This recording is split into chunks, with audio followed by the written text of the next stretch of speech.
Galera, só um momento, eu vou começar a gravar a reunião. Peço que todos que estiverem nela aceitem para ela ser gravada. Desde já eu agradeço.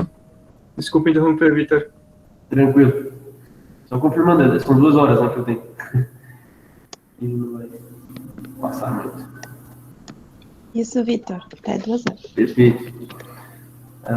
Bom, só me apresentando, então, realmente já me apresentou, mas toda a minha background aí desde a graduação, né, pós-graduação e depois vida profissional, sempre trabalhando com hidrologia e hidráulica aplicada. Então, sempre me dediquei a esse assunto, né, a esse tema dentro da grande área, né, da engenharia ambiental. Hoje, atualmente, estou como, né, consultor e assessor técnico, engenheiro hidrólogo da Civil do Estado. Aqui eu tenho um e-mail, depois eu vou deixar no final também para contatos. Eu estou inserido aonde, né, dentro da Coordenadoria de Monitoramento e Alerta, né, dentro dela existe uma gerência de monitoramento hidrológico. Então, eu estou inserido dentro deste setor. Tá? Bom, seguindo. Então, primeiro, pessoal, eu gostaria de fazer uma interação com vocês, né? Se vocês conhecem do Estado de Santa Catarina, né, de fato. Né? Mas primeiro eu queria ter uma noção, né, do público que está aqui, né? Agora estamos em 65 pessoas nessa sala, pelo menos, né? E aqui no próximo slide vocês vão ver que tem um link, vou pedir para todos acessarem, né, e tem esse código aqui. Vou dar um tempinho para todos copiarem esse link, né, tranquilo, aqui é menti.com. E vocês precisam ingressar com esse código aqui, tá, pessoal? Lá eu fiz uma perguntinha simples aqui, só para ter uma noção do feedback de vocês, né? Em relação ao que vocês conhecem de defesa civil. Espero que vocês já estejam acessando. Eu vou puxar aqui uma outra aba.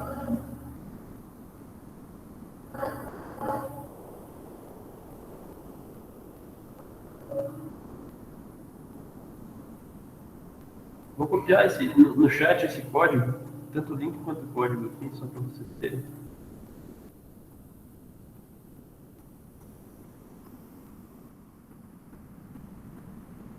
Vou jogar uma outra aba aqui na apresentação.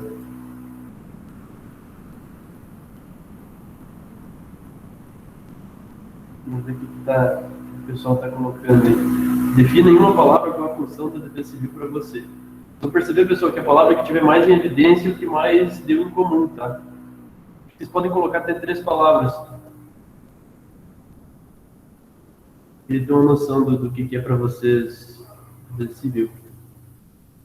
O propósito dela, né?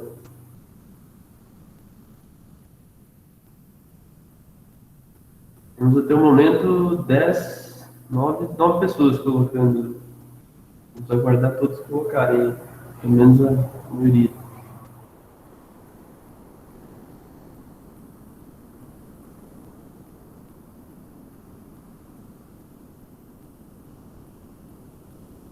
Prevenção, segurança, proteção. Segurança, prevenção e monitoramento está bombando aí.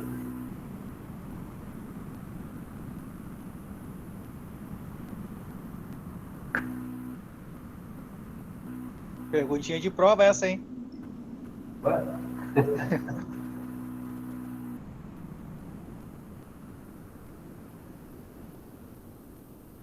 Seria uma prova fácil essa, né? Definir em uma palavra, hein? Tá louco. Realmente. Não nem escrever, pô.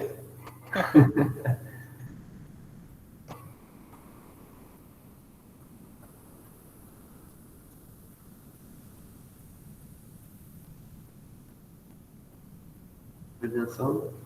Bom saber que prevenção está ganhando, aparentemente. Prevenção, monitoramento e segurança. Temos auxílio à população, acompanhamento, monitorar, avaliação, ação, mitigação, informação, catástrofes.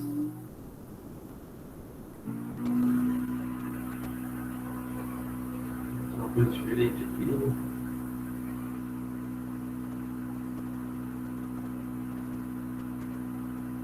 Assistência. Se alguém ia colocar uma palavra aqui,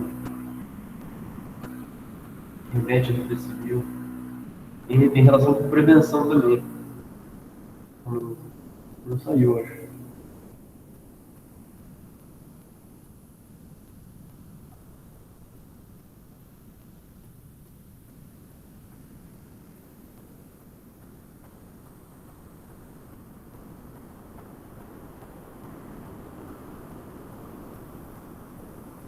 Monitoramento de chuvas, comunicação, controle, preservação, planejamento, proteger.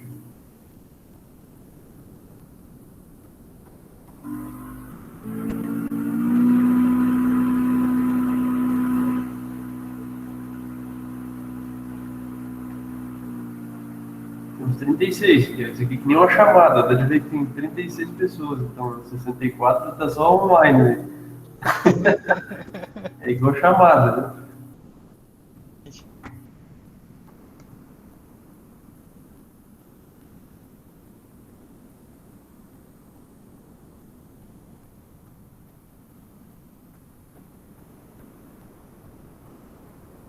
Tem gente que não está conseguindo acessar a página, então verifica aí se algum problema por internet, computador. Aqui tá normal. Aqui tá normal também. Tá dando uma atualizada aí que não tá conseguindo entrar. Tenta atualizar ou tenta entrar no link de novo. Às vezes trocar o navegador também, às vezes é um problema do navegador.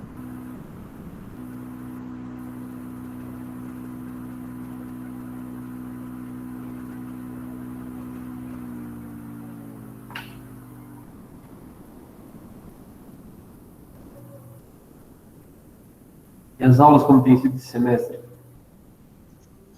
As Essa interação aulas, assim? cara, Essa as aulas interação dos de professores, felizmente, conseguiram manter o nível. A maioria deles aí conseguiram manter o nível, cara. Mesmo no EAD aí, eles conseguiram manter o nível de ensino e tal. Na medida do possível, claro, porque daí não teve como ter as práticas e tal, né? Laboratoriais. Por exemplo, o trabalho de gestão de bacias hidrográficas, né, que nós fizemos, teve que ser em AD, né? Para fazer o diagnóstico da bacia, seria muito interessante a gente ir, né, pessoalmente nos locais, nos bairros que a bacia engloba, mas isso não foi possível, né? Daí assim. acabou prejudicando um pouco, mas na medida do possível aí, a gente conseguiu manter o nível, cara. Foi bom, particularmente gostei, assim. Mas nada supera presencial, né, cara? Nada. Sim. Legal ter esse feedback. 37 respostas aqui. Teve mais gente que não conseguiu acessar, né? Eu vou fazer só duas perguntinhas aqui, professor. Essa e depois eu vou fazer outra aqui. Vocês tentam. Depois eu posso voltar aqui para ver se. Vou deixar ele aberto aqui para vocês continuarem colocando respostas. Vou seguir com a minha apresentação. E depois eu vou voltar nele, vou colocar outra pergunta.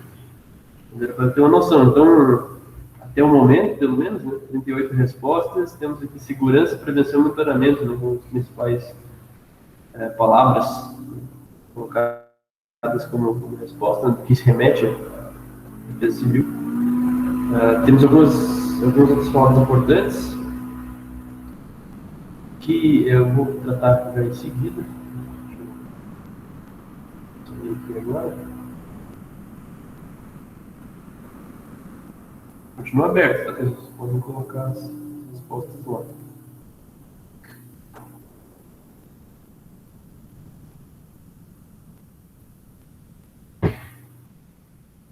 Dando sequência, então, rapidinho, então, por que eu fiz a pergunta, né? Vocês conhecem a defesa civil do Estado?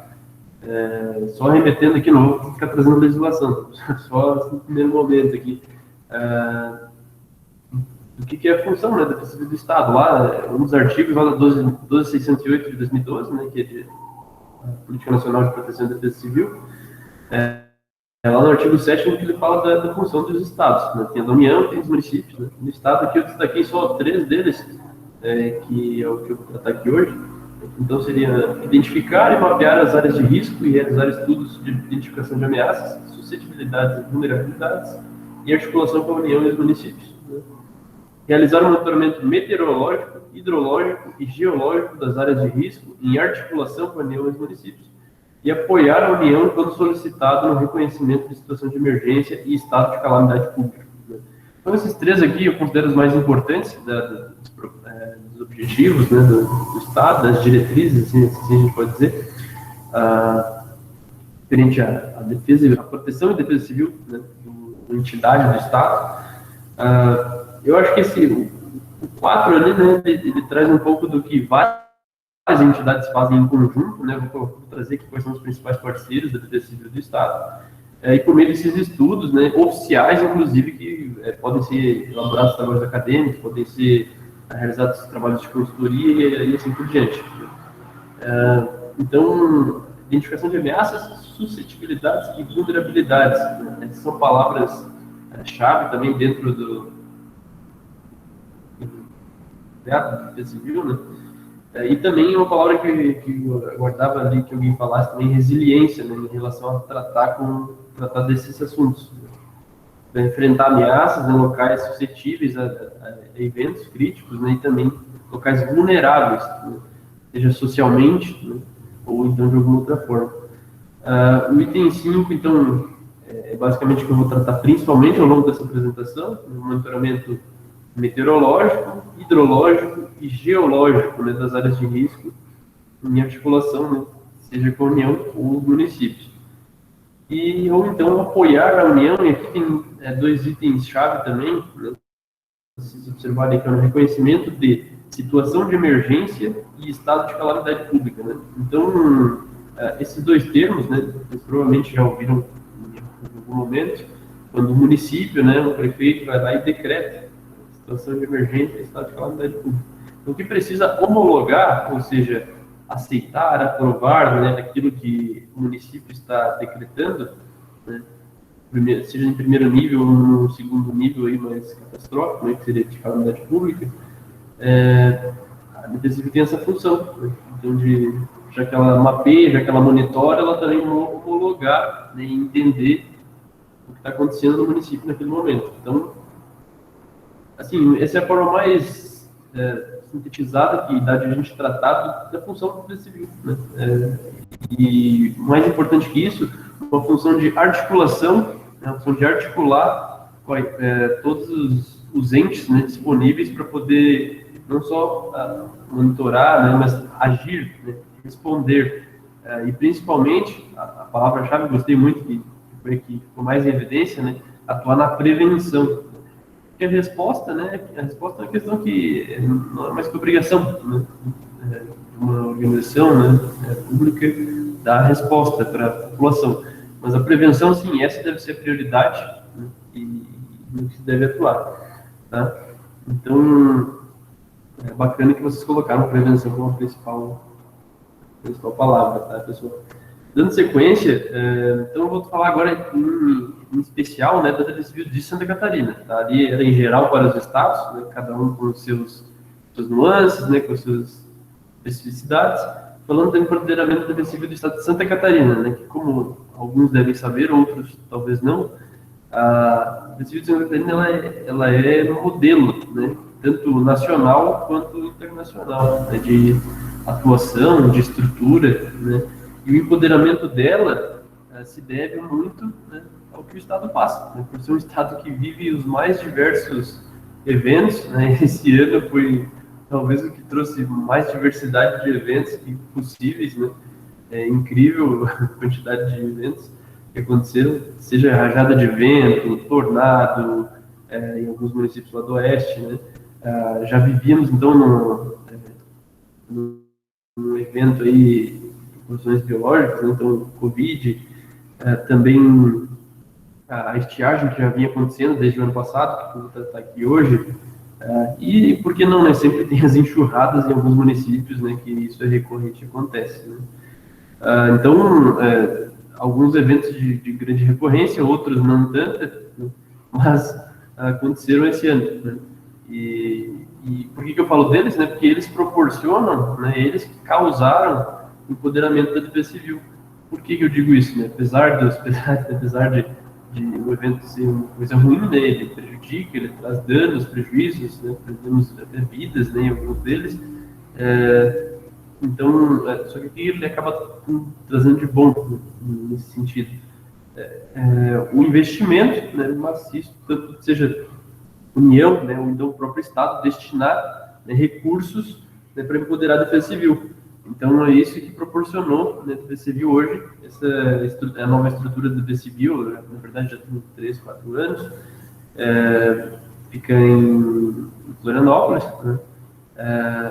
Além dessa estrutura, tem mais algumas outras que eu já vou falar, mas culminou, né, os grandes eventos de, enfim, 83, 84, de 2008, 2011, né? Na década de 90 teve alguns também, mas esses em especial culminaram, né, uma grande destinação de recursos para que existisse essa estrutura de defesa civil existente hoje, para poder atuar frente aos desastres. E principalmente, né, na prevenção, né, aos riscos. Né? Certo, pessoal? Então, isso culminou com... é importante falar, né, que, não é, vocês perceberem, não é um centro de defesa civil, né, uma proteção de defesa civil, não, é um centro integrado de gerenciamento de riscos e desastres. Então, isso nos indica, primeiro, que é um local onde ele, como eu falei antes, ele articula com diversos outros órgãos. Então, o centro integrado, né, o CIGERD, que é a abreviatura que a gente traz dele, o CIGERD, ele tem essa função de, por exemplo, na greve dos caminhoneiros, há 2 anos atrás, reuniu Polícia Militar, bombeiros, Rodoviária Federal, diversas defesa civil, todos os órgãos, né, que teriam relação com aquele acontecimento, aqui nessa estrutura, né, porque essa estrutura ela conta com uma sala de crise, né, ela conta com uma sala de operações, então lá tem toda uma forma de abordar e de conseguir reunir todos os entes interessados para que eles atuem em conjunto, né, articulados, essa é uma palavra-chave também, para poder responder ao evento, quando necessário, a evacuação de crise, ou então na sala de monitoramento, de operações, né, que é tudo na prevenção. Né? Então, é bastante importante vocês conhecerem e saberem dessa informação. E ela atua aí, aqui só pontuando alguns pontos estratégicos da defesa civil, né? Então, no diagnóstico, né? Atua no diagnóstico lá, sempre vou me remeter lá àqueles 3 artigos lá da legislação, né? Que trabalham, então, diagnóstico, por exemplo, da situação que está acontecendo. Vou trazer aqui do que a gente mais trabalha, né? O monitoramento hidrológico, o diagnóstico de como ocorre, né? A recorrência de eventos de enxurrada num determinado município. Né? Ou então o município ele precisa de apoio para o dimensionamento de uma estrutura de uma galeria, né? De uma ponte, e a gente atua nesse sentido também, né? Dando apoio aos municípios. É importante essa atuação. Então, o foco estratégico que eu já comentei, né? Articulação com outras entidades, por exemplo, agora no Covid, né? Eu citei da greve dos caminhoneiros, mas agora no Covid, toda a estrutura de saúde trabalhou dentro, né, da Defesa Civil, ali do Estado, dentro do CIGERD, e aí por meio do CIGERD ali foram coordenadas todas as ações, né, que vocês provavelmente viram aí nos noticiários. E aí temos algumas inovações, né, eu vou só destacar aqui as últimas inovações, né, mas ele já conta com toda uma estrutura para todos os setores, né, dentro do órgão, que antes era a Secretaria de Defesa Civil, agora ele não é mais uma secretaria, né, a Defesa Civil se tornou um órgão à parte, né, tanto que a abreviação não é nem SDC, que era anterior, né, agora é DC, né, ou DCSC, como eu tratei ali. Então, ela tem já um tratamento diferente nesse sentido também. Né. As inovações principais aqui, né, que eu até recomendo a vocês conhecerem, né, tem vários cursos gratuitos, né, que são disponibilizados, podem procurar no site da Defesa Civil, proporcionados pela existência da Diretoria de Gestão de Educação e Capacitação. Então, existe toda uma diretoria lá responsável pela produção de conteúdo, né, e de trazer uma série de temas, né, alusivos aí em riscos, desastres, né, qualquer coisa nesse sentido relacionadas à produção de Defesa Civil. A diretoria de gestão de risco, né, que antes tinha, na verdade, um outro nome, era um setor de obras preventivas, e a diretoria de gestão de risco, porque o DIGR, né, como é a abreviação dela, é onde eu estou inserido, né, sou vinculado à diretoria de gestão de risco. Por quê? Porque atuando no monitoramento, né, no monitoramento e alerta a gente acaba atuando na prevenção, né, como vocês colocaram. Então, e é onde se deve priorizar. Então, a diretoria de gestão de risco ela tem essa função, né, em conjunto, atendendo, né, e sempre a gente trabalhando em conjunto com uma outra diretoria, que eu tenho, não coloquei nas inovações aqui, mas ela já é existente, que é a diretoria de gestão de desastres, né, que aí, assim, atua na resposta. Tem uma outra inovação que é a gerência de planejamento territorial e urbano, com resiliência, né, então, basicamente, o pessoal trabalha bastante em atuação junto com o planejamento territorial do Estado, né, Secretaria de Infraestrutura, Secretaria de Planejamento em si, né, e dar o apoio no sentido de conhecer melhor as áreas de risco, né, e evitar, né, o máximo possível. A gente sabe que é um trabalho contínuo, cansativo, talvez, mas é necessário, né, que cada vez mais consiga se classificar em áreas de risco, né, conter, né, os avanços territoriais que a gente sabe que acontecem em municípios afora, né, dentro do Estado. E, por fim, foi uma inovação também a gerência de monitoramento hidrológico, que até então eu não contava com hidrólogos, né, hoje conta, basicamente com meteorologistas antes, agora dentro da coordenadoria de monitoramento e alerta, que está vinculada à diretoria de gestão de risco. Então, foi formada a gerência de monitoramento hidrológico, com a função, então, de conhecer, né, as nuances do Estado relacionadas aos rios do Estado de Santa Catarina.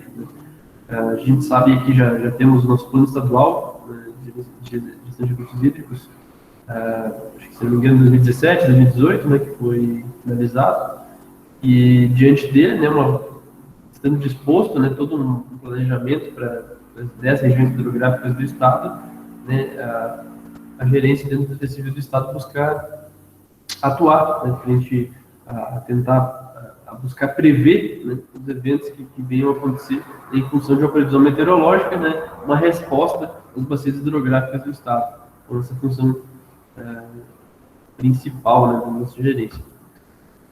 E aqui eu vou só pontuar algumas questões por que a defesa civil é diferenciada de Santa Catarina, né, por que ela é modelo, inclusive, para as outras do país, né, e tem referência internacional. Então, nós temos hoje os radares meteorológicos, né, do ONTRAS, Chapecó e Araranguá, ou seja, que são capazes aí de cobrir todo o estado de Santa Catarina. Então, nessas 13 regiões, inclusive, está se buscando instalar mais 2 radares para pegar eventos de um pouco menor altitude, mas eles já abrangem esses 13 que existem hoje, todas as regiões do estado, né? E aí eles podem, claro, junto com os modelos mundiais que já são utilizados para previsão meteorológica, eles são capazes de nos dar uma informação muito mais precisa, né, e voltada de fato para o nosso território. É isso que pode proporcionar, por exemplo, né, um aviso, né, algumas horas antes. Quem aí tem, até acho que foi na noite anterior, inclusive, que começaram os avisos de vento extremamente forte, mas algumas horas antes, assim, eu lembro que aconteceu em torno das 15 horas, aquele evento do dia 30 de junho, muitos de vocês devem lembrar da rajada, né, de vento que aconteceu junto com o ciclone extratropical, que na verdade não foi o ciclone ele só conectou com uma frente fria ali, e foi essa frente que arrasou o estado, né, ao longo daquele dia. Um evento que uma recorrência enorme, né, não acontece então o tempo todo, então, e o vento como foi, né, com velocidades incríveis, chegando até 100 km por hora, os radares permitiram, né, com algumas horas de antecedência, dar os avisos no estado todo, né, quem tem celular cadastrado junto à Defesa Civil recebeu como SMS, ou então até na noite anterior, né, em alguns locais. Tá? Aí a gente tem a antena de recepção de imagens do satélite GOES, né? Então um diferencial também, né, tem capacidade de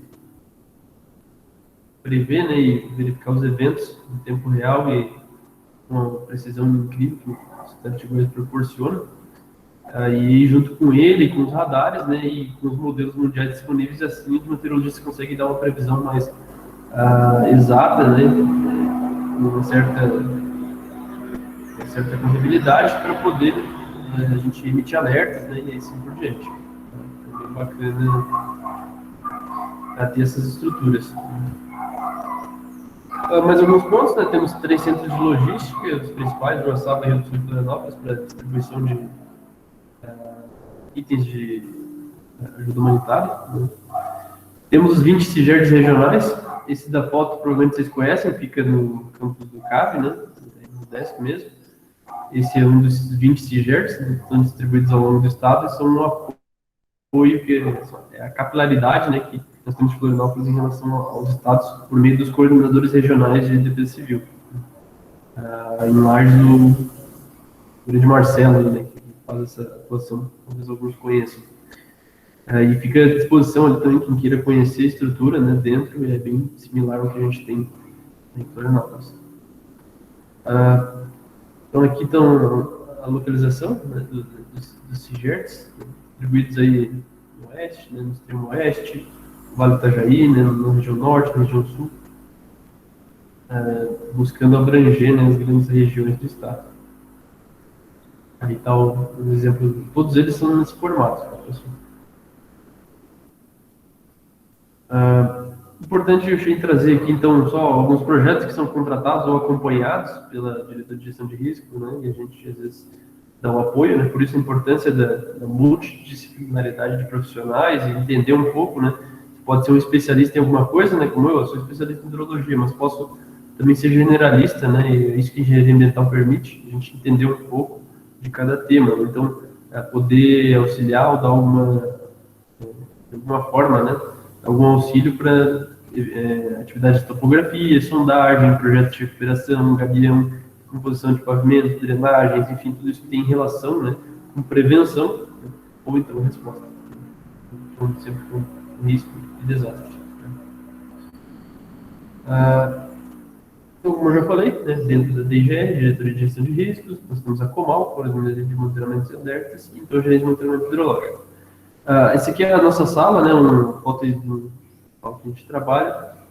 A gente tem disponível, então, meteorologistas previsores, né, que ficam 24 horas, são 6 meteorologistas previsores, temos 3 hidrólogos, e temos uma capacidade de atendimento, né, cada vez maior em função dos riscos e desastres que ficam cada vez mais em voga, né?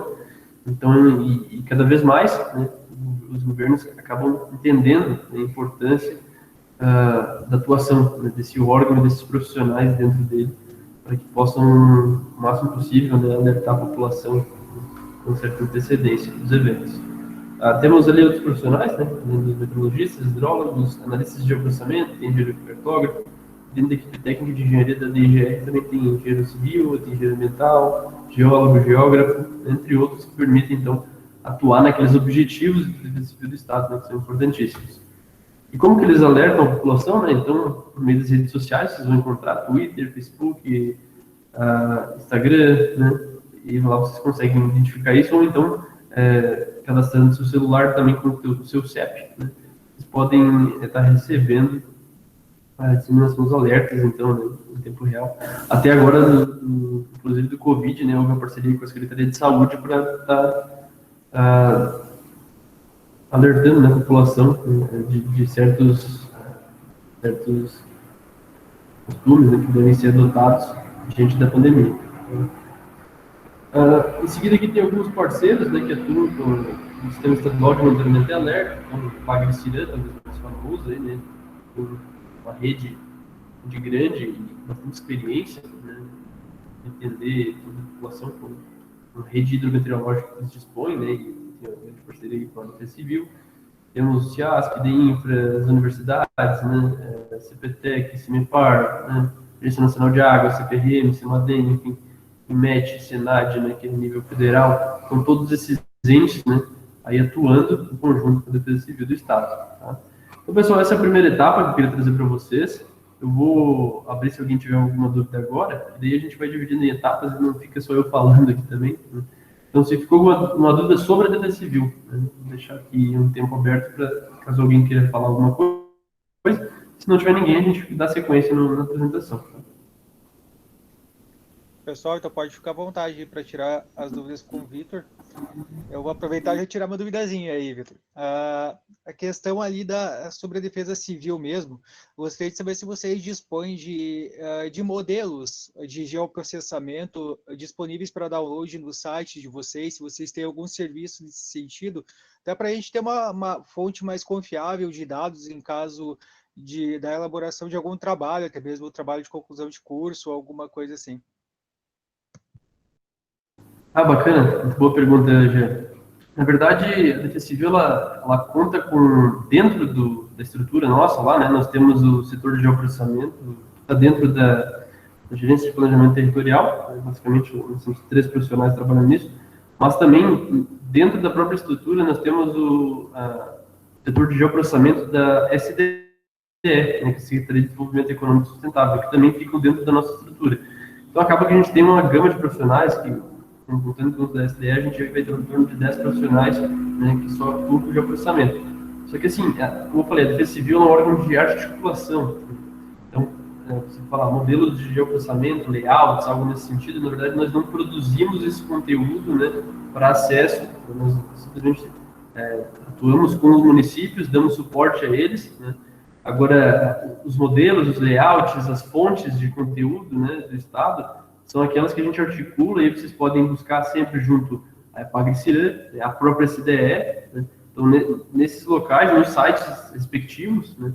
Inclusive tem o SIG-SC, que é da SDE, né? Provavelmente quem mexe com geoprocessamento já andou trabalhando nesse sistema. Então, são eles a fonte, né, desses recursos de geoprocessamento. Tá? Nós basicamente atuamos com o uso dessas fontes, né, e podemos produzir, aí nós produzimos, né, entregamos produtos aos municípios, por exemplo, de áreas de risco, né, para que os municípios possam avançar, né, territorialmente. Então, a Defesa Civil, ela atua mais nesse sentido. Você vai encontrar no site da Defesa Civil os alertas, as notas hidrológicas, por exemplo, a gente produziu agora para a primavera, né, ou então algo nesse sentido. Se eu respondi a pergunta, já a dúvida pode falar. Respondeu, Vitor, deu boa. Faz até sentido, né? Até porque a Defesa Civil ela é mais um órgão de ação, não é tanto de pesquisa, né? Então, acredito que esse tipo de dado é mais fácil se encontrar em sites de pesquisa, por exemplo, o IBGE, o Mapint, esse tipo de dados. Pessoal, se alguém tiver mais alguma pergunta aí, pode se manifestar, pode ficar à vontade.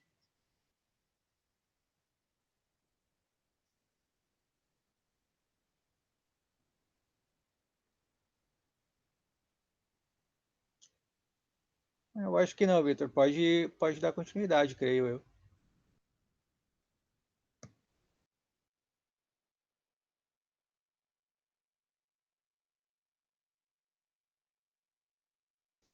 Vitor, tá mutado?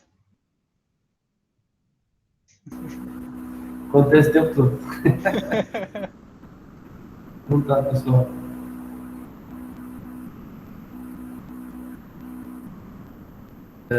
Dando sequência, então, aqui a gente só encerra, né? Nós temos o CIGER, então, o Centro Integrado, né? Que está onde a Defesa Civil se insere. E aí, falando um pouco mais, então, de monitoramento e alerta, que é onde a gente atua, aqui estão os principais objetivos, né? Por que a gente faz isso, né, afinal? Então, visa salvar vidas e minimizar danos e prejuízos, fornece informações antecipadas e de forma efetiva, essa que é a ideia, né? Permite que indivíduos expostos a ameaças tomem ações para evitar ou reduzir seus riscos e se preparem para uma resposta efetiva. Vocês vão perceber que nessas 3 falas aí faz parte, né, da Estratégia Internacional para a Redução de Desastres das Nações Unidas, né? Mas essas 3 falas, elas remetem bastante àqueles aspectos de defesa civil que a gente tem. Aqui a gente pode falar de comunicação. Na verdade, a gente começa a falar por análise das áreas de risco, né, monitoramento e previsão, comunicação e resposta. Então, hoje a gente pode usar outras palavras aqui, né? Prevenção, mitigação, né, resposta, né, reconstrução, são alguns termos que podem ser substituídos aqui nesse ciclo, né, mas fazem parte do sistema de alerta, né? E essa é a função dele, né? A partir do monitoramento e previsão, né, alertar a população diante dos eventos. Trazendo agora já para o clima e SC, né, é importante só contextualizar que nós temos a transição entre climas quentes de baixas latitudes e climas mesotérmicos das latitudes médias. Então, por que falou isso? Né? Grandes contrastes de regime de precipitação e temperatura, como muitos sentem isso na pele, né? E a variabilidade latitudinal de relevo, maritividade, continentalidade e atuação de variados sistemas tropicais e extratropicais de latitudes médias. Então, tudo isso, né, a posição geográfica, né, a condição, né, da atmosfera, né, proporciona que o estado de Santa Catarina ele tem uma de recorrência de desastres, né, e esses grandes contrastes de regime de precipitação e temperatura que proporcionam isso, né. Lembrando sempre, a gente busca aqui atuar independente da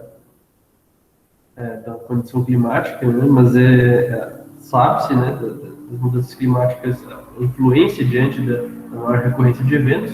Existe uma série de estudos, né, a nível mundial que comprovam isso. Então a gente sabe que existe uma tendência de maior ocorrência. Sabemos que alguns são recorrentes, alguns já têm uma certa frequência, né, intensidade, mas as intensidades podem ser exacerbadas, né, as intensidades podem ser acrescidas e as recorrências principalmente também. Então é isso que nos alerta, né, para ficar atentos e cada vez mais, né, atuar frente a isso. Aí estão alguns exemplos, né, por exemplo, acho que esse de baixo, se não me engano, é aquela rajada que passou, né, arrastando tudo no estado, talvez vocês lembrem. Aqui algumas imagens de desastres em Santa Catarina que ocorreram. E envolve, então, né, esse do meio ali de baixo, que a gente vai falar hoje, então, estiagem, né, do nosso tempo. Então, vou perguntar para vocês agora, né, uma outra pergunta, então, né? Por que estiagem é tão relevante em Santa Catarina? Aqui tem uma estatística, mas antes eu vou pedir para vocês retornarem lá ao quiz, né? Vou até puxar ele novamente aqui, que vai ter outra pergunta. Tivemos 40 respostas aqui no...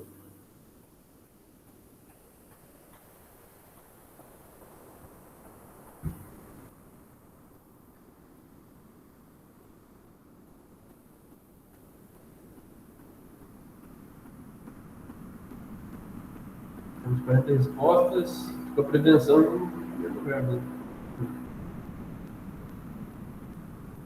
Agora eu segui para a próxima pergunta, pessoal, deve ter liberado para vocês agora.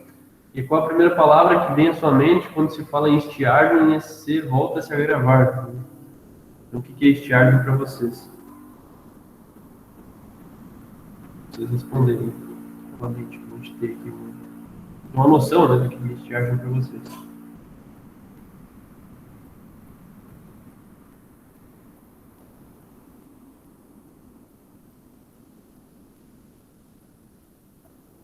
Apareceu para vocês aí, pessoal, a pergunta? Começou a chegar as respostas. Apareceu. Apareceu, Vitor. Já respondi. Tá respondido.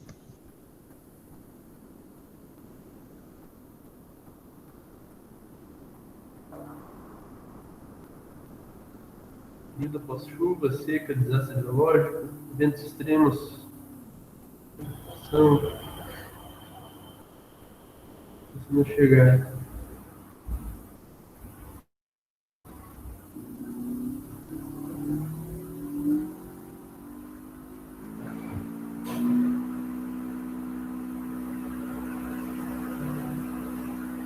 Tem gente que não consegue colocar uma palavra, né?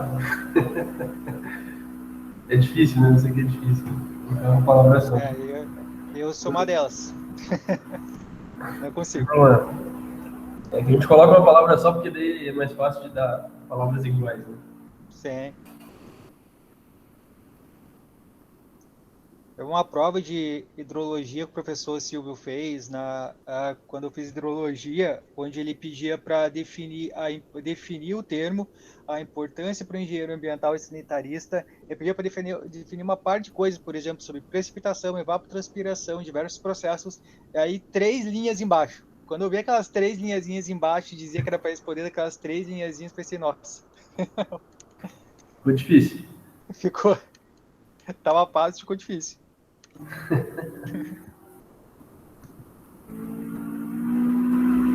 Temos a seca em primeiro lugar aqui, né? A maior palavra, a gente vê que a maior parte das pessoas responderam.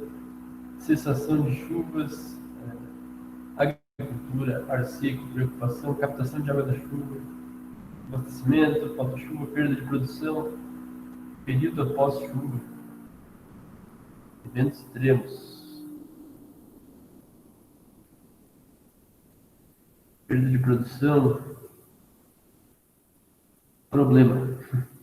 Captação de água da chuva, problemas hídricos, preocupação produtores, alta temperatura. Temos 28 respostas. 28 respostas por enquanto, tem quase 70 pessoas presentes aqui. Pessoal, se alguém não está conseguindo acessar ainda, avisa aí. Vou dar uma atualizadinha na página, alguma coisa eles resolvem.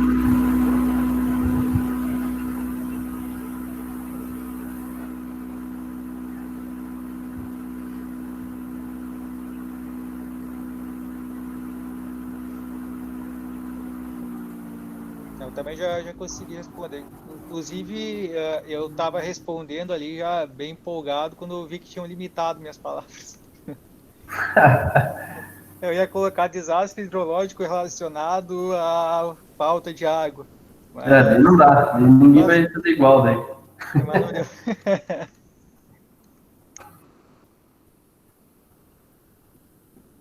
Tem gente que está no trabalho ali também, o Aldrin colocou aqui que está no trabalho, por isso que ele não respondeu. Tranquilo. É coisa do Edeno.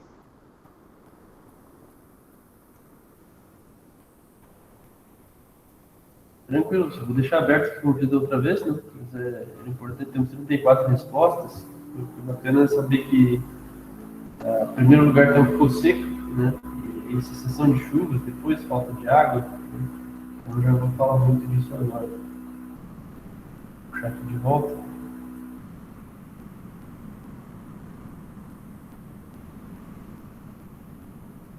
Vou voltar a estatística que estava aparecendo ali. Por que estiagem é tão relevante em Santa Catarina? Então, como vocês podem ver, só atrás de enxurrada, né? Nós temos ali estiagem em segundo lugar em relação aos eventos recorrentes, né? E, claro, por tipologia do desastre, né?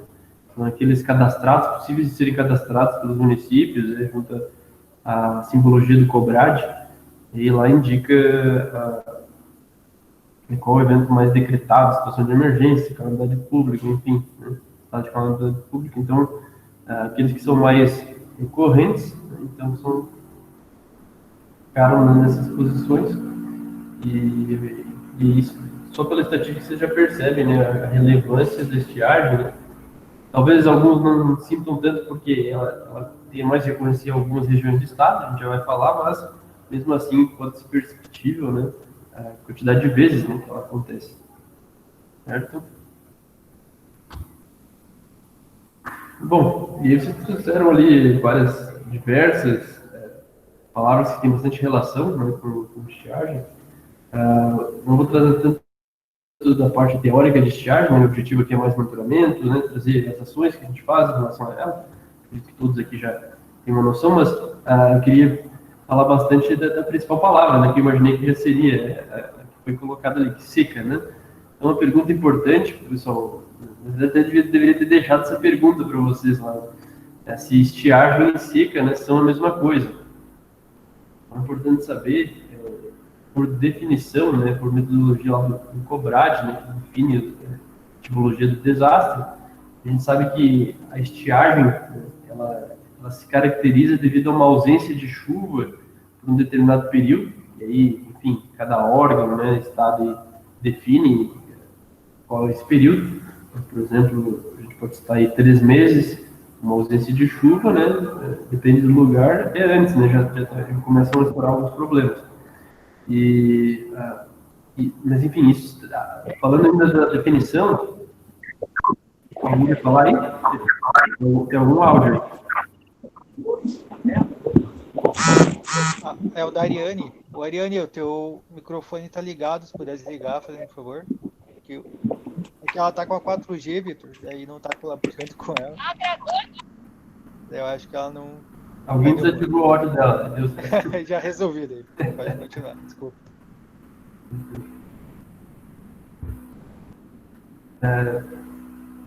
Então, essa questão da diferença, né? Só para ficar claro ali, estiagem tem uma ausência de chuva, em determinado período, Uma seca, pessoal, seca é quando a gente já tem um grave desequilíbrio hidrológico, né? Esse que é um termo importante de se lembrar. Por exemplo, o que a gente encontra, vem em marcas, né, o tempo todo lá do Nordeste, por exemplo, da região árida, semiárida lá, é uma questão de um grave desequilíbrio hidrológico, ou seja, por muito tempo, né, determinada região, determinada bacia hidrográfica não recebe precipitação de maneira alguma, né, nenhum tipo de recarga, seja de água subterrânea, de água superficial, né? Então isso é seca, né? Até nas decretações, inclusive lá de alguns municípios, que decretou a seca, né, no município quando não foi homologado pelo Estado, não homologamos lá por conta da definição que foi colocada, né, gente? E o estiagem é assim, né, a ausência de precipitação do Estado. Ou seja, ainda existem, passando um caminho, ainda existem recursos hídricos, ainda existem recursos hídricos superficiais, águas subterrâneas, em baixo volume, né, o nível baixou, enfim, a gente entende isso, mas isso se refere à ausência de precipitação temporária e, portanto, estiagem, né? Então, essa é a principal diferença de estiagem e seca, tá? Isso precisa ficar claro para vocês. E aí a gente trata esse evento como estiagem prolongada por conta do tempo, né, e da abrangência, onde alcançou no estado. Então, aqui a gente tem o primeiro boletim de estiagem que foi emitido lá em 22 de agosto de 2019. Então, na verdade, iniciou lá em junho. Acho que em agosto acabou fechando os 3 meses de ausência de precipitação em diversos locais. E sim saiu o primeiro boletim meteorológico, né, relacionado à estiagem. E aí, já em 2020, né, depois de alguns meses, retornaram a precipitação, se não me engano, acho que eu vou mostrar ali, foi um mês ou outro, mas a grande maioria dos meses ficou com ausência total de precipitação, né, de chuva zero mesmo, em grande parte do estado. E aí, lá no dia 12 de maio, né, da terça-feira ali, que foi deflagrada a operação estiagem, e de fato a gente atuou mais firmemente, mais intensamente em relação a esse evento, porque ele assolou todo o estado, né? E o estado todo teve diversos municípios, desde litoral, né, região sul, litorânea, região norte, litorânea, Vale do Itajaí, a Serra, aqui em Lages, né, ou então oeste, extremo oeste, que já convivem com isso. Então, todas as regiões, né, tiveram algum problema com isso. E aí, com isso, foi realizado esse encontro lá no CIGERT, como eu falei, foi deflagrada a operação estiagem e contou com a participação de todos esses órgãos, né? SDE, por meio da SEMA, né, que é a Secretaria Executiva do Meio Ambiente, a Secretaria da Agricultura, a SAR, né, a Secretaria de Desenvolvimento Social, né, STS, a Polícia Militar, o Corpo de Bombeiros, né, o IMA, né, Instituto do Meio Ambiente, e a Defesa Civil. Né? Então, todas essas entidades foram convocadas, né, no que entendi o Código 2, né, os índices que a gente tem ali de atenção, né, para os órgãos, de operação deflagrada, né, do centro de operação ali. E aí foram convocados os órgãos para participar dessa deflagração da operação estiagem, tá? Diante disso, né, porque aconteceu ali em maio, né, vocês perceberem aí, a gente tem, vou passar 2 mapinhas para vocês, aí tem esse da precipitação mensal acumulada e tem do anomalia mensal de precipitação. Se vocês perceberem, é bem claro ali, né, as épocas onde a estiagem prolongada ela se exacerbou, digamos assim. Então, se a gente pegar em outubro, ela começou lá em junho de 19, mas em outubro a gente teve uma certa chuva ali no Rio Grande do Sul, né, que pegou um pedaço do estado, Santa Catarina. E após isso, né, novembro, dezembro, vocês vão perceber que a coisa vai se agravando, né? E quando vocês perceberem, março e abril são o auge, né, da estiagem nesse ano, tá?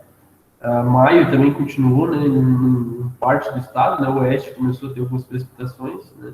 Em junho, aí sim, né, fora outros eventos que aconteceram, mas a precipitação em si normalizou um pouco, porém, né, a partir de julho, principalmente agosto, né, agora no mês de setembro foi bem ruim também, e agora nós estamos em outubro até o momento, né, e ainda com uma tendência não muito boa, tudo isso...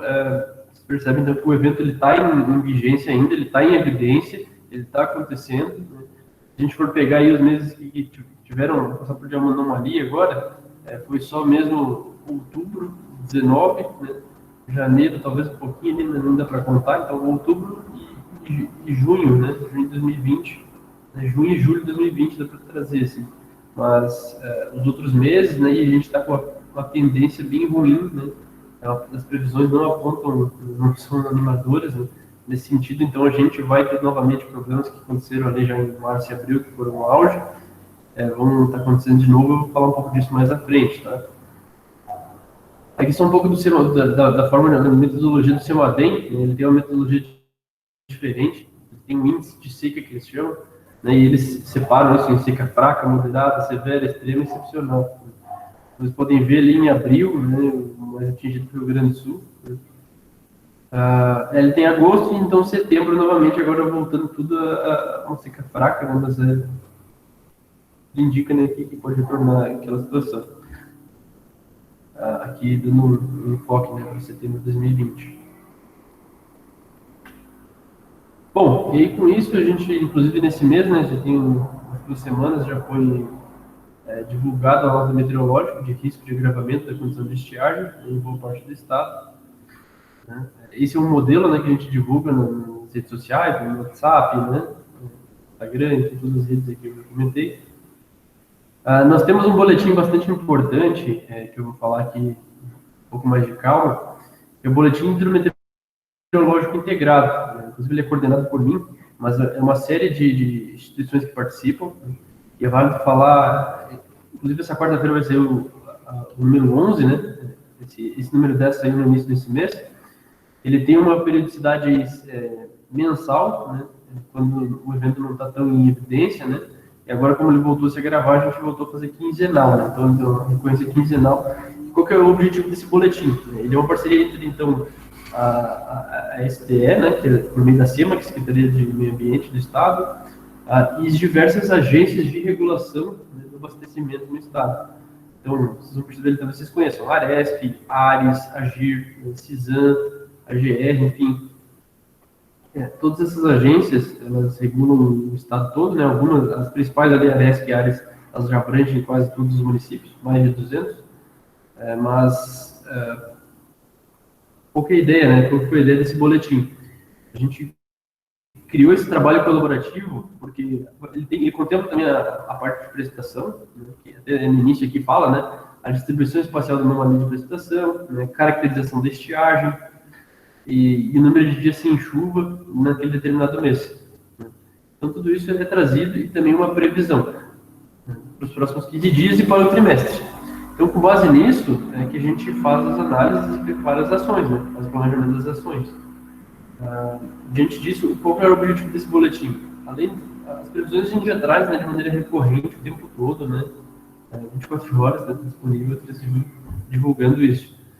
Só que o diferencial desse boletim, ele é, por meio desse monitoramento que acontece hoje, né, a gente conseguir entender a situação de abastecimento dos municípios e a situação hidrológica. Né? Então, a situação hidrológica a gente já monitora, né, com uma certa, claro, com as dificuldades existentes, por conta de ausência de estações, né, de nível, enfim, mas a gente consegue, de certa forma, entender as condições das bacias e, após isso, né, entender o abastecimento dos municípios, porque o nível, a condição hidrológica dos rios, das bacias, onde os municípios estão inseridos, não necessariamente indicam, né, por exemplo, uma condição de emergência de um rio, não significa que o município X precisa estar em emergência, né, está faltando água para o município, assim como o município Y, né, porque o município X pode ser que tenha um reservatório maior, né, se preparou mais para o evento, então é uma questão de gestão da água também. Então esse que foi o objetivo desse boletim.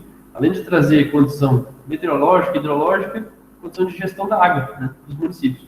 E aí a unidade escolhida, né, diferente quando a gente fala de hidrologia, tem que ser as bacias hidrográficas, quando a gente fala de gestão da água, aí sim a gente pode retornar, né, as unidades políticas, que são os municípios. Né. Então, aqui a gente tem só, antes de trazer dos municípios, a gente tem a previsão semestral do índice hidrológico que a gente tem um modelo hidrológico de previsão.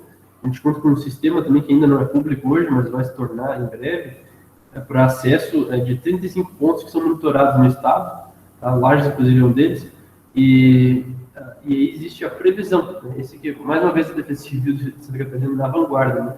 Porque hoje a gente tem diversos sistemas que trazem a situação, né, hidrológica dos diversos locais. Tá? Por exemplo, no Rios Online, também no EPAGRE, que é um sistema já bastante consolidado, muitos de vocês podem conhecer. Lá vocês encontram a situação do rio, né, em tempo real. Né? Claro, com aquele delay, né, com a resposta da estação, mas disponível lá online. Aí muitos estados já contam com isso, né, alguns inclusive referência, Minas Gerais, São Paulo, mas o que ainda é muito, como é que eu posso chamar, tem uma certa dificuldade, né, é a questão da previsão, né? Porque os modelos eles têm as incertezas, né? Aquela de curto prazo, então pode ser até 3 dias antes. Quando tu passa disso, a incerteza ela se eleva consideravelmente. Mas e aí, né, aí que entra nossa previsão semestral, né? A gente chega na previsão trimestral, semestral, a gente alerta que pode alterar ao passar, né? Por isso, ao passar do tempo, a gente sempre pede para as pessoas estarem o tempo todo se atualizando, mas a gente precisa informar isso porque é com base nisso que a gente planeja nossas ações também, né? Apesar das incertezas envolvidas. Então a gente pegou 2 bacias representativas do estado, né, as maiores, a bacia do Uruguai, que pega todo o sul e o oeste de Santa Catarina, e a bacia do Iguaçu, que pega a região norte do estado, né? E a região do litoral acabou compartilhando de resultados similares, tá? Por isso que a gente acabou pegando para análise essas 2 grandes bacias, né, que representam uma grande parte do estado. Então, o hidrológico, basicamente, é a água armazenada no solo, né, e ali a gente vai ver o desvio em relação à média, ou seja, aqui a gente está olhando não para a precipitação mais, a gente está olhando aqui para a condição hidrológica do solo, né, ou seja, foi feito um balanço hídrico para entender a condição ali naquele local. E se eu perceber, bacia do Uruguai, e ali a gente tem uma previsão na direita até 2021, até março de 2021. O que está em verde é previsão, né? O que está em azul é a situação, que já aconteceu. E os resultados indicam uma estabilização das chuvas na média, né? Então, portanto, o índice hidrológico, né, vai ter uma manutenção de se manter em 40% abaixo da média, né, no horizonte dos próximos 6 meses. Isso ocorre pois manteve-se a ausência de chuva, né, distribuído, como eu já falei, não se tem previsão de uma melhoria necessária para recarregar o armazenamento de água no solo, tanto de forma temporal quanto de forma espacial, né, distribuída. Então, a falta disso, né, que proporciona esse acontecimento, né, e essas previsões. Tá? Então, vocês perceberem, até tem uma certa chuva ali considerada para janeiro, mas ela não é nem capaz de dar uma recarregada por conta do déficit alto que é em fevereiro e março de 2021. E esse mês também. Nesse mês é um pouquinho positivo, mas a gente tem aí os meses seguintes muito bom. Lembrando que isso não descarta eventos pontuais, né? Com chuvas, enxurradas, que ocorrem as inundações dos municípios. Isso, inclusive na primavera isso acontece, né? Mas a condição, né, hidrológica, então, de estiagem prolongada, ela permanece. Isso que é importante dizer. Bom, e aí, aquilo que eu trouxe, né? Qual que é o diferencial desse boletim? Que eu recomendo a todos buscarem no site das entidades que publicam ele, né? Além da Defesa Civil. Como que a gente classificou eles, né? A gente pensou, como que a gente vai classificar os municípios, pensando na questão da gestão da água, sem ser somente, né, previsão meteorológica, condição hidrológica e assim por diante. Então, foi assim que a gente definiu, né? Condição de normal, atenção, alerta e crítico, tá? Uma condição de normal é quando os rios encontram uma condição normal hidrológica, né? Eu não vou aqui meter a teoria, né? Que é 90, mas se tiver dúvida depois podem perguntar, mas onde todos os usuários de recursos fazem uso múltiplo das águas. Ainda é possível, né? E está acima da Q90, que é uma condição estatística do nível do rio, por isso a gente considera normal. Quando que ele vai passar, o município vai passar para atenção? Né? Quando a condição hidrológica indicar que a vazão do rio está abaixo da Q90, né? ou existe condição de abastecimento prejudicado indicado pela agência reguladora. Então, as agências elas têm essa capilaridade, né? Elas conseguem identificar cada um dos seus municípios, entender a situação que ele está com a gestão da água. Né? Se eles tem reservatório suficiente, tem captação suficiente, tem rede de distribuição, né? Tudo isso que vocês veem na disciplina da universidade, né? Isso é analisado, né, pelas agências reguladoras, né? Elas que regulam, né? e fiscalizam, né, as companhias de abastecimento, os famosos SAMAIs, né? Quando não é o SAMAIs, a CASAN, né? No caso de Santa Catarina. Então, em seguida, a gente tem um alerta que a captação de água está reduzida, exigindo ações contingenciais executadas pelos municípios, né? E também manobras operacionais realizadas pela concessionária de água. Então, isso já tem que estar acontecendo. Então, agora, se perceberem, quando envolve condição hidrológica, isso é normal e atenção. Tá? A gente não passa da atenção, né, na classificação do município da atenção, somente pela questão hidrológica. Tem que ter algum problema de abastecimento. Tá? Então, aí que vem a importância da participação das agências reguladoras. Então, se exige ações contingenciais que ainda são executadas pelo município, alerta. E se encontra crítico, então, né, quando o abastecimento está significativamente afetado, né, e são necessárias ações de rodízio, né, prolongadas, intervenções de infraestrutura hídrica, ajuda humanitária, né, ou seja, o município não está mais dando conta, né, da gestão da água dele. Tá? Então, é isso classificado como crítico. Aqui tem um exemplo do que foi publicado no último boletim, o mapa do estado aí da situação. Voltou a ficar em voga o oeste, né, que normalmente é o de precipitação. O que está em branco ali no mapinha, vocês vão ver que está normal, né? Amarelo, atenção, laranja, alerta e vermelho crítico. Se tiver algum eventualmente em cinza, é sem informação. E vocês percebem que o estado, por enquanto, ele volta a atenção em alguns locais, né? Mas os municípios que estão em estado crítico, né, se concentram ainda no oeste. Tá? Atualmente. Né? Aqui só falando novamente dos sistemas de monitoramento de alerta integrados ao plano de contingência. Basicamente, abastecimento em áreas urbanas, abastecimento em áreas rurais e agricultura e pecuária. Ou seja, tem que atender a essas três coisas, né? A gestão da água do município. Então, é por isso que acontece o que acontece. Né? Os municípios vão rapidamente do estado normal ao estado crítico, por exemplo. Enquanto que alguns vão passando por cada uma das etapas. Então, isso fica bem em evidência, né, a questão do planejamento do município, né, por meio dessa avaliação. E, por fim, né, pessoal, a gente tem os desafios para avançar no monitoramento de alerta, que aí seria integrar e ampliar a rede de monitoramento dos rios. Né, a gente tem uma rede de nível de rio, né, uma certa ausência. A gente está buscando ampliar, está colocando agora em recursos para isso, e a gente está com uma perspectiva boa nesse sentido, de ampliar a rede hidrometeorológica do estado. E também um programa de monitoramento de águas subterrâneas, né, que hoje fica bastante em falta, e a gente sabe que tem uma série de poços, né, que são perfurados continuamente, que transformam o lençol freático, os aquíferos em verdadeiros queijos suíços, né, e isso faz falta por conta disso, né, principalmente diante do evento da estiagem. Certo? Pessoal, então, eu finalizo aqui a segunda etapa, né, aqui agora vou falar das ações, né, vou subir mais objetivo. Eu vou abrir novamente para perguntas, se alguém quiser fazer alguma pergunta relacionada a monitoramento, a esse boletim que a gente publicou, né? Enfim, tudo que eu falei relacionado a isso, e caso ninguém tenha nada a tratar, eu continuo então para o assunto principal, que é a questão das ações, né, que a gente vem desenvolvendo. Pessoal, qualquer dúvida vocês podem tá mandando aqui no chat, ou tem um grupo da Engenharia Ambiental, pode mandar lá também, ou para alguém do CIA, qualquer coisa a gente faz a pergunta aqui para o Vitor.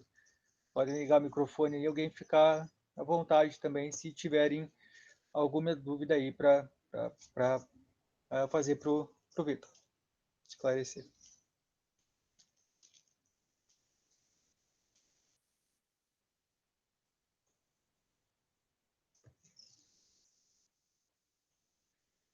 Então, se ninguém tem mais nenhuma dúvida, eu vou fazer uma pergunta aqui para o Vitor com relação à ordem de prioridade. Claro que a prioridade vai estar sempre para o abastecimento público, né? Acredito eu, pelo menos. Mas se vocês têm algum, digamos assim, algum padrão de ação com relação à prioridade, para dar prioridade no caso de desastres hídricos. A prioridade de vocês, assim, quantos por cento vocês têm de prioridade para abastecimento público, para agropecuária e etc. Não sei se deu para entender a minha pergunta. Boa pergunta. Basicamente, a gente segue, na verdade, né, aquilo que está disposto na nossa lei nacional, né, a Política Nacional de Recursos Hídricos, que é a 9433, né, que traz a questão das prioridades lá de usos. Né. Então, a gente tem, obviamente, né, o abastecimento, como tu colocou, humano, né, e a dessedentação de animais. Né, esses são os principais. E em seguida vem os outros usos. São diversos, né, usos industriais, para pecuária, né, Então, enfim, diversos usos, né? Aproveitamento hidrelétrico, né? Mas as ações, né, no sentido disso que você perguntou, né? As ações até eu vou trazer agora, mas a prioridade é nesse sentido, né? Como a gente consegue, como dessa vez foi um evento que atingiu o estado todo, né? Então a gente focou realmente na questão de entender os abastecimentos, tá? Alguns municípios realmente não contam com captação, né? Alguns municípios contam com captação, mas não tem reservação. Eu vou trazer aqui algumas ações que a gente fez nesse sentido. Alguns municípios precisam de rede, né? Então, e aí a gente sabe que são recursos extremamente altos que precisam para executar algumas dessas ações, né? Alguns não tanto, mas diante do cenário, né, a gente entende que tem que estar diagnosticado o problema. Então, hoje a gente tem diagnosticado grande parte dos problemas que acontecem no Estado e aí tenta atuar, responder nesse sentido. Lembrando, sempre fazendo a prevenção, né, nos municípios, agora que já está acontecendo a estiagem, também atuam na resposta. Né? Então, é até nesse sentido que eu vou ter a palestra seguinte agora dividida, que é horizontes de longo, médio e curto prazo. Acho que até vai responder melhor a tua pergunta adiante. Beleza. Ou seja, não tem ninguém, então a gente continua. Deixa eu voltar aqui. Bom, então agora é o foco da nossa conversa, né? Que são as ações do Defesa Civil, já desde 2019, né? Mas em 2019, 2020, na mitigação da estiagem em Santa Catarina, horizontes de curto, médio e longo prazo. Né? Então, eu dividi assim por quê? Então, dentro dos horizontes, talvez vocês já tenham ouvido falar lá em hidrologia, né? Ou em outra disciplina de drenagem, medidas estruturais e não estruturais, né? Para inundações, por exemplo, de chuvas.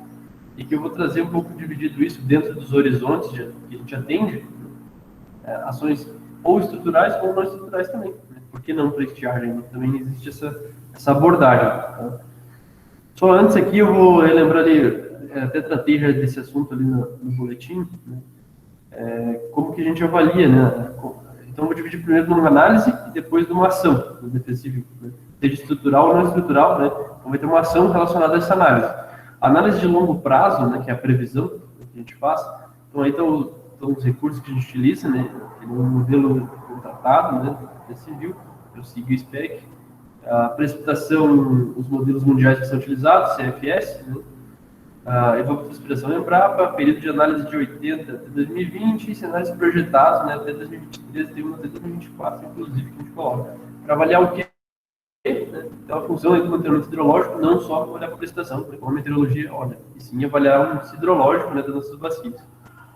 Então, funciona para isso, né? Essa é a análise de longo prazo. O modelo ele tem essa função de verificar o comportamento do armazenamento de água na bacia, ao longo da bacia.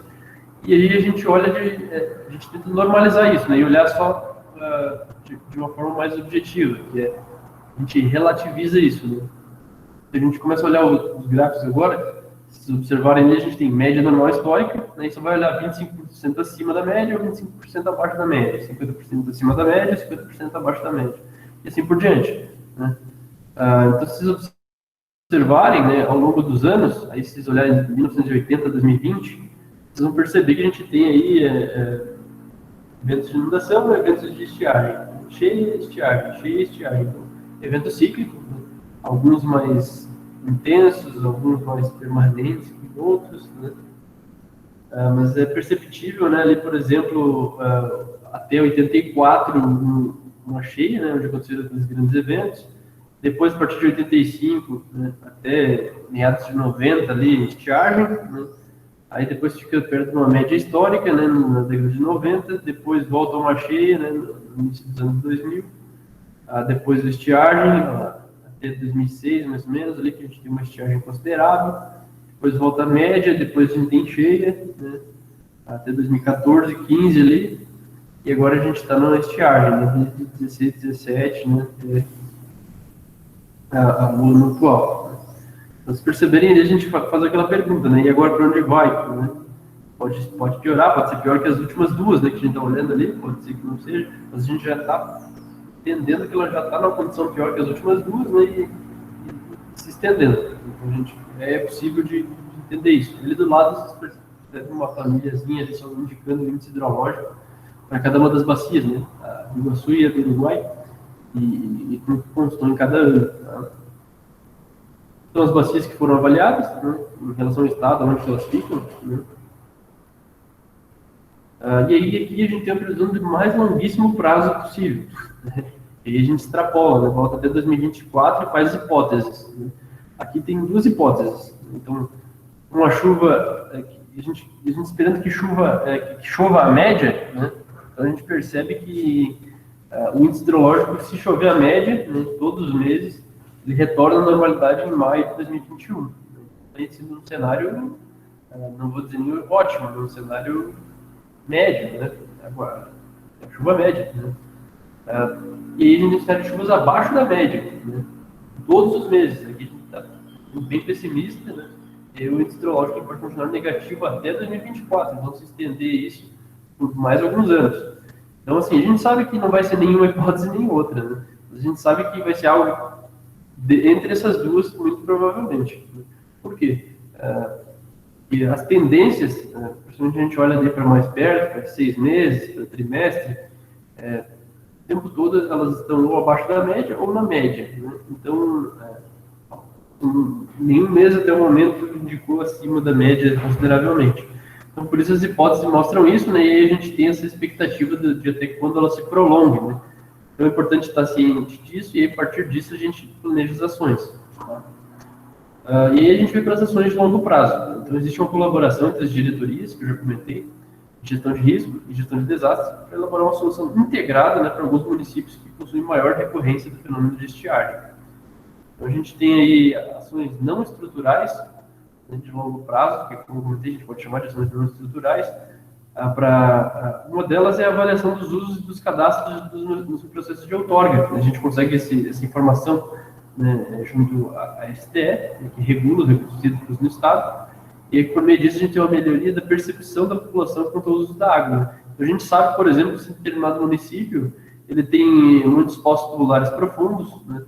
A gente sabe, né, aqueles que são cadastrados, obviamente, ou então ele dispõe de muito manancial, né, de recurso hídrico superficial, ou é muito utilizado uma forma ou outra de abastecimento. Tá? Então, esse tipo de análise permite que a gente situe nossas coordenadorias regionais, né, que são as COREDEX, que estão dentro dos CIGERDs, daqueles 20 CIGERDs que eu comentei com vocês, que tem ao longo do Estado, e assim por diante. E aí, a partir disso, eles conseguem atuar, né, essa melhoria da percepção da população e tentar, uma ação não estrutural, né, atuar na prevenção. Tá? Esse é um exemplo de ação. Uma ação estrutural de longo prazo, né, a gente tem um projeto piloto aí junto à FAPESC, que é a trazer a captação de água da chuva, né, em cisternas comunitárias.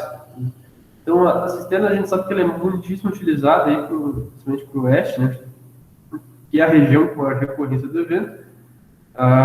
No oeste, a gente percebe um grande uso nessas cisternas aí com volumes enormes, né, 1 milhão de metros cúbicos, né, enfim, disponíveis até 5 milhões de metros cúbicos, se eu não me engano, acho que é o maior volume, utilizado muito para aviários, né, por exemplo, então, utilizado no ramo industrial. E a gente viu uma questão bastante importante, a gente tenta trazer isso, né, para atender comunidades que sofrem, aquelas comunidades que têm um problema crônico, né, ou seja, a captação realmente está afetada, né, e quando houver disponibilidade de captação de chuva, eles aproveitarem da melhor maneira possível, então ter um reservatório muito grande, né, voltado para o abastecimento humano. Então, tem essa função, né, esse é um tipo de ação estrutural que vem se pensando, né, tentando aplicar. Bom, aí a gente já vai agora para o horizonte de médio prazo. Uma análise de médio prazo, por exemplo, é o boletim que a gente traz, né? Então, a gente olha ali para quinzenalmente, mensalmente, no máximo trimestralmente. Né? E o médio prazo nos mostra, né? Aqui tem um exemplo, né, do evento de junho. Esse aqui eu acho talvez o slide mais curioso, mais bacana que eu acho da apresentação. O que é? A gente percebe que vinha se agravando um evento, né, até maio, ali, no auge da estiagem. Você percebe que tem diversos municípios em vermelho, ali, em estado crítico, né, chegou até a ter um número de 18 municípios em estado crítico, não sei se chegou a 20 em algum momento.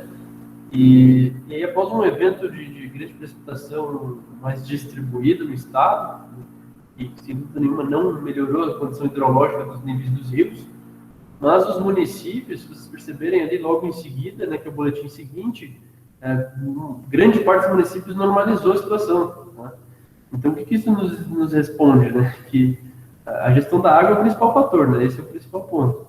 Os municípios precisam estar mais preparados, precisam estar mais resilientes para enfrentar o evento. Então, essa é uma análise que a gente pode tirar. Né?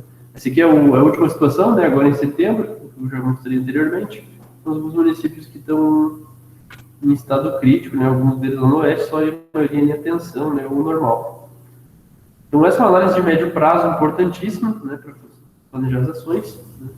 E as ações de médio prazo, né? Não estruturais, que a gente pode trazer, são a elaboração de notas hidrológicas, tanto no nível do estado. Né? Então, existe um subsídio técnico para a homologação das decretações, que eu já comentei, que os municípios precisam decretar para a União, né?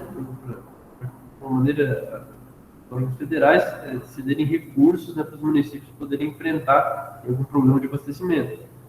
Então, o Estado precisa homologar isso. Então, como a gente faz isso? Por meio de notas hidrológicas, né, a gente adotou alguns critérios, né, e avalia a situação de cada município. Tá? Isso ocorreu em conjunto com a coordenação de informação de desastres, que é um outro setor dentro do Defesa Civil, que é o setor de homologação. Aqui só uma tabelinha trazendo no auge, ali, né, em 22 de junho, ficou 119 municípios que decretaram a situação de emergência, tá, por estiagem. Então, isso não tinha acontecido até então. 119 municípios, né, dos 295, que decretaram, porque realmente a gestão exauriu, né, o município não conseguiu mais dar conta da situação, né, e a gente encontrou ali em vistorias, que eu falo depois, situações extremamente preocupantes.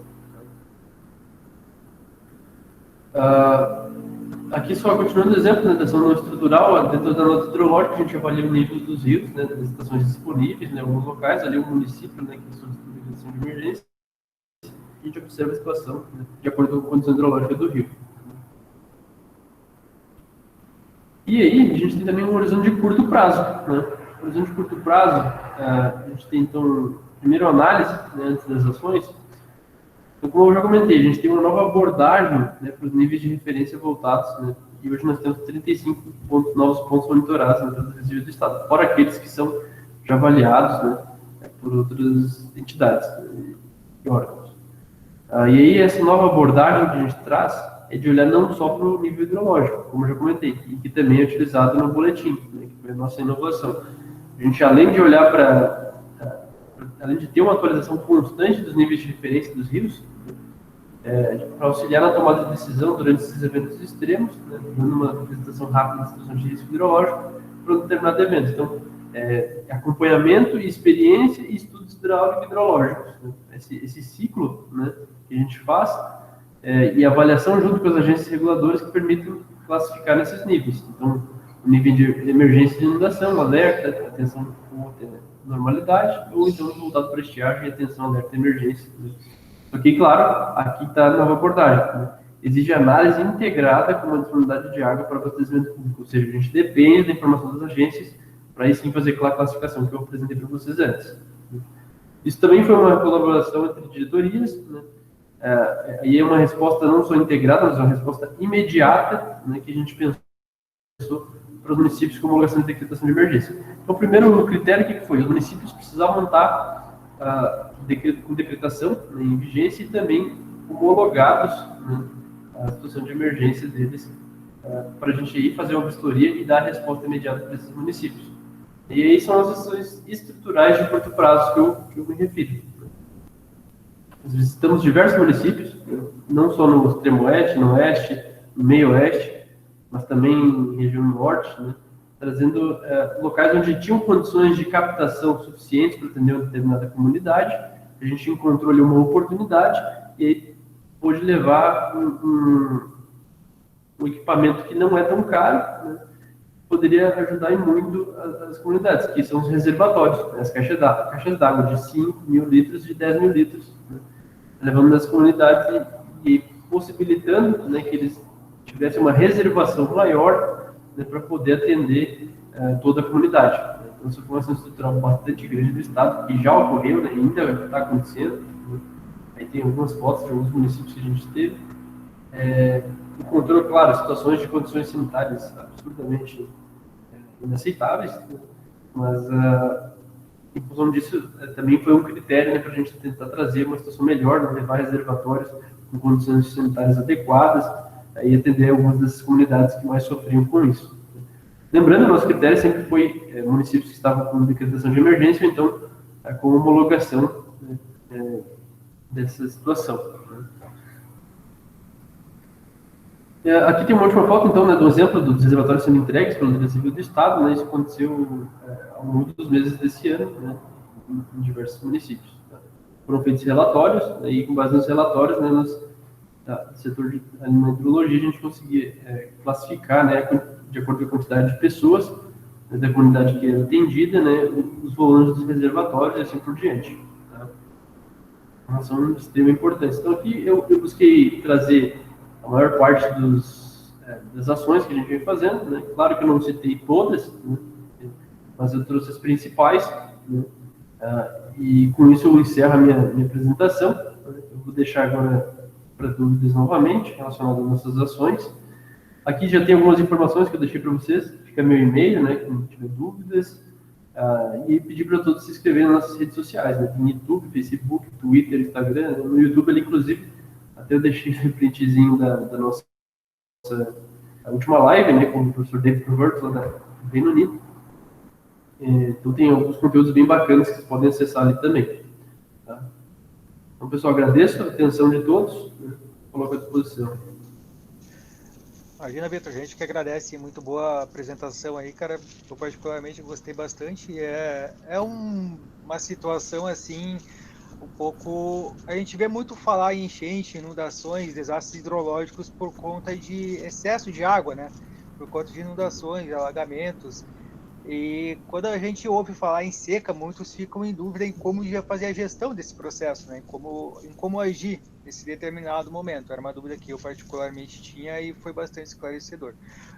Minha única pergunta assim, é se você teria algum dado de altitude dessas comunidades mais afetadas. Porque, assim, eu entendo que as regiões com maiores altitudes da bacia hidrográfica devem ser as que mais sofrem, né, com períodos de estiagem, porque elas são mais dependentes de eventos de chuva. Você teria como me dizer se as comunidades mais afetadas, elas de fato estão em altitudes mais elevadas na bacia hidrográfica? Assim, teria que fazer um estudo para avaliar isso. Né? A gente tem essas informações, né? Não foi assim um padrão, questão da altitude, tá falando assim. A gente encontrou tanto locais onde havia uma certa disponibilidade hídrica, são locais que já estão mais ajusantes dentro da bacia hidrográfica, né? Não são as maiores altitudes da bacia hidrográfica, porque a cota é relativa, não tem que ser a cota mais alta da bacia hidrográfica, não necessariamente uma cota alta. Né? Se a cota mais alta da bacia hidrográfica, aí sim, com certeza existe algum tipo de influência. Né?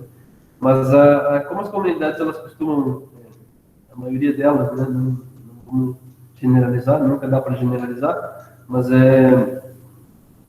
exceto com algumas exceções, aí a maioria delas ficam próximas de recursos hídricos. Né? Quando não estão, né, ou, portanto, sim, consequentemente, por estar perto de recursos hídricos, já não é a cota mais alta da bacia. Mas, caso estejam, né, algumas delas estão, aí sim elas dispõem muitas vezes de poços tubulares profundos, né, conseguem perfurar os aquíferos, os lençóis de maneira estão mais próximas do nível superficial. Enfim, para te responder, assim, mas objetivamente não existe uma relação direta, porque a gente não avaliou nesse sentido. Né? Mas existem as informações e é um estudo bem pertinente que dá para fazer, né? Sem dúvida nenhuma. Certo. Muito obrigado pela resposta aí, Vitor. Gente, mais alguma pergunta aí para o Vitor?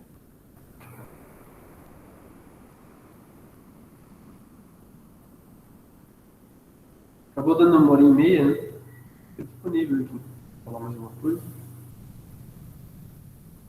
Tem tempo ainda, Vitor. Eu pensei numa...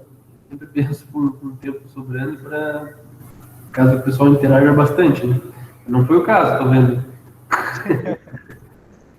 A questão do EAD também atrapalha bastante, né, nisso, né, na questão da interação, né? A questão da interação do pessoal, que às vezes a internet não colabora também, sempre tem alguma questão, né? Mas Acredito Qualquer que dúvida no sentido, pessoal, não só deste ordem, né? Sobre a Defesa Civil do Estado, né? Como vocês podem encontrar, enfim, vocês têm até bem perto, dentro do campo, né? Vocês têm ali um CIGERT, né? Regional ali próximo também. Então, vocês podem encontrar bastante coisa aí, material na internet, nas redes sociais. sim. Mas que nem a Júlia disse aí, Vitor, a tua palestra foi bastante explicativa. Acho que isso também tem. Acho que a questão é por isso também que o pessoal também está com pouca dúvida. Né? O Viu, pessoal aí tá. Vitor? Só uma dúvida aqui. Leandra, bom dia, tudo certo? Obrigada aí pela palestra, esclarecimento, enfim. E é comum a gente fazer o quê? Uma vez por ano? Eu digo defesa civil, né? Mas fazer uma vez por ano esse relatório de estiagem, alguma coisa assim? Tá começando a pegar a cultura de fazer isso agora? Seria isso? Pode me esclarecer essa dúvida?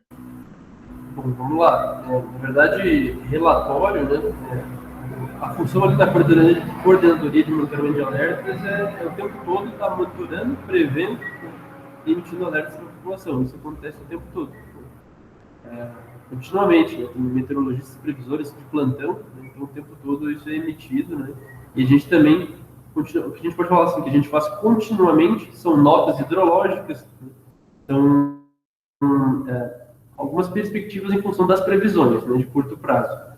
Agora, esses boletins, né, esses relatórios ali que eu trouxe também, esse boletim, principalmente o hidrometeorológico integrado, né, que várias instituições que participam, ele acontece desde o início desse ano, tá? Até foi uma iniciativa nossa por conta da necessidade em função da estiagem, e aí ele tem uma frequência mensal, normalmente, tá? E agora que a estiagem se agravou, ele está na frequência quinzenal. Tá? Então, esse que eu mostrei ali foi publicado no início do mês e está sendo publicado outro daqui 2 dias. Na quarta-feira dessa semana já vai ser publicado outro. Tá?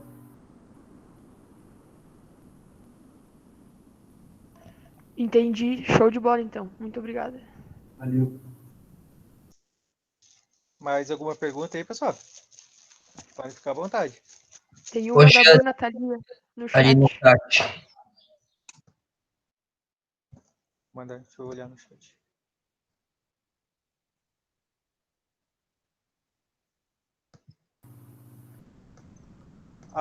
Perguntaram qual o processo para trabalhar na Defesa Civil, Vitor, aqui no chat. Pergunta da Bruna Thalia de Almeida. Sim. O pessoal está dando parabéns. Ele agradece, pessoal, as palavras aí.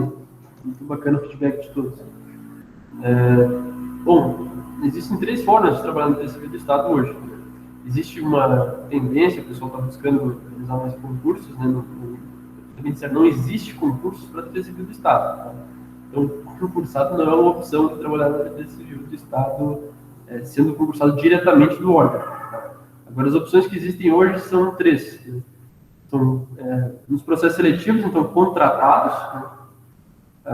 Ou então cedidos por algum outro órgão, aí sim, né, pode ser um concursado e cedido por outro órgão. Existem diversos exemplos lá, né? Principalmente dos bombeiros, mas tem da Epag-Ciran, enfim, né? Profissionais que eram agentes de pesquisa, por exemplo, do Epag-Ciran, né? E hoje são servidores da Defesa Civil, né? Então são cedidos. Então nós temos contratados, cedidos, né? Ou então terceirizados, né? Que são as empresas já que são listadas, né, contratadas pela Defesa Civil, e aí a pessoa pode entrar como uma terceirizada. Então, são essas 3 formas, tá, de trabalho. E também estágio, né, porque não? Inclusive, estamos sem estagiários na hidrologia lá, por conta da pandemia, agora não está aberto, senão já estaria aberto. Mas imagino que ano que vem abre, inclusive, 2 vagas, né, para a hidrologia que estavam disponíveis, que os estagiários encerraram esse ano. Né. Eram 2 estagiários da UFSC, tá? Mas, inclusive, a gente publicou e divulgou aí, buscou divulgar, né, para o máximo de universidades possíveis aí, tá? Já fica a dica para o pessoal. Boa, boa, bom saber. Então, mais alguém aí, gente? Dá uma olhada no chat.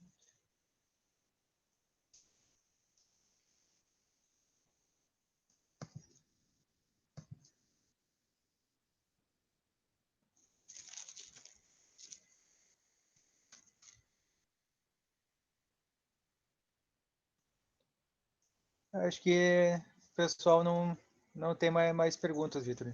Então, Eu tenho mais uma, na verdade. Tipo, Boa, ô boa, Vitor, beleza. como é que vocês estão levando isso para a comunidade? Tipo, tá sendo fácil, tá sendo difícil? Como é que tá essa comunicação? Porque uma coisa é a gente saber, né, ter consciência, etc. Mas quem de fato consome a água, às vezes não pensa numa captação de água da chuva, etc. Porque isso é muito comum no nosso cotidiano, na nossa profissão. Pensar, né, integrar, fazer todo esse pensamento. Mas a comunidade que é o nosso maior desafio, eu acredito, né? E como que vocês estão articulando assim para tentar levar para a comunidade, além desses boletins e relatórios, assim, como é que tá isso? Está difícil? Está fácil? Como que a gente aqui na universidade pode tentar agregar também para isso, sabe? Bacana, bacana, Leandro. Vou tentar trazer alguns aspectos, né, dessa tua pergunta. Primeiro, a questão das comunidades, né, como que existe esse envolvimento. Primeiro, talvez o principal envolvimento é aquelas orientações que a gente dá, que, queira ou não queira, né, a gente tem hoje aquilo que eu comentei ao longo da palestra, né, tem aquela identidade de que a defesa civil é para resposta só, né, para atender os desastres, né, para dar a resposta. E a gente tem sentido, né, que essa, como é que eu posso chamar, esse entendimento, né, essa compreensão de proteção e defesa civil, ele tem mudado, tá, para melhor, no sentido de as pessoas terem entendido, né, que o objetivo principal é a prevenção. Isso acontece, então, principalmente pela diretoria da educação, né, do civil, que eles atuam mais fortemente, por exemplo, com planos de contingência. Tá? Esse talvez, respondendo a tua pergunta, é o principal instrumento junto aos municípios. No plano de contingência, lá deve constar, né, como o município, em conjunto com o defesa civil municipal, né, e estadual, como atuar frente a um desastre. Então, esse é a principal forma de vincular a comunidade, né, com todas essas ações que a gente comentou. Mas fora isso, as orientações, né, para a comunidade, por exemplo, naquele boletim a gente coloca, né, a questão de usos racionais da água, né, enfim, por meio de diversas ações, né, atitudes, né, dentro de casa, como a gente já bem sabe. Então, essa é uma principal, para responder a tua pergunta mais objetivamente, é a principal forma de vincular a comunidade, né, com as ações que a gente conhece, que eu trouxe hoje na palestra. Tá? Se eu respondi a tua pergunta, tem mais alguma coisa? Não, show de bola isso aí.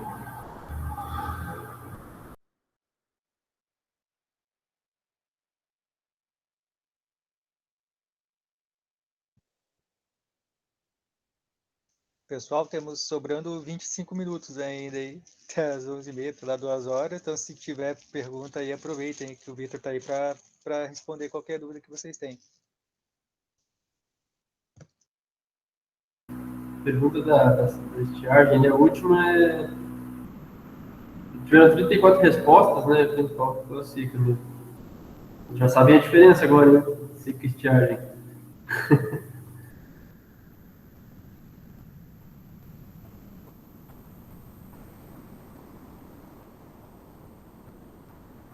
Só comentando ali, mais uma vez, obrigado, pessoal, pelo feedback.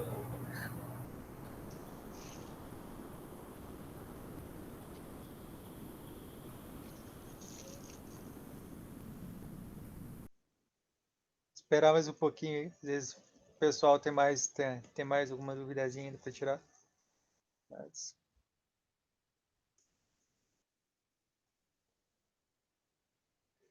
desde já, parabéns pela palestra aí, Vitor. Eu disse antes também gostei bastante. Achei bem esclarecedor. Eu também não.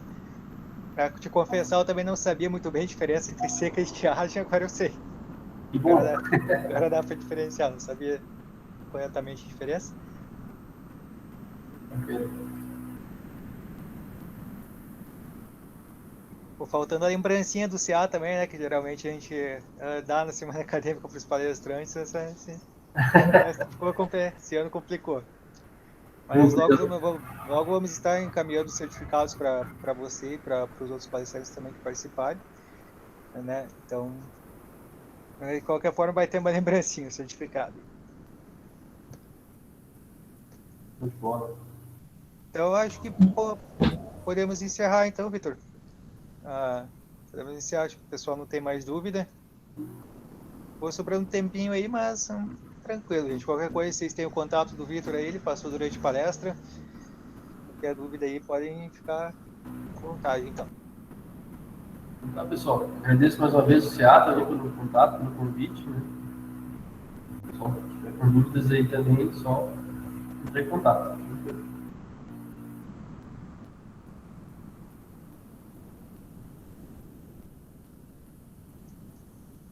Show, pessoal. Vou sair aqui então. Obrigado, Gia. Valeu, Vitor. Obrigadão aí. Eu que agradeço. Tchau. Valeu.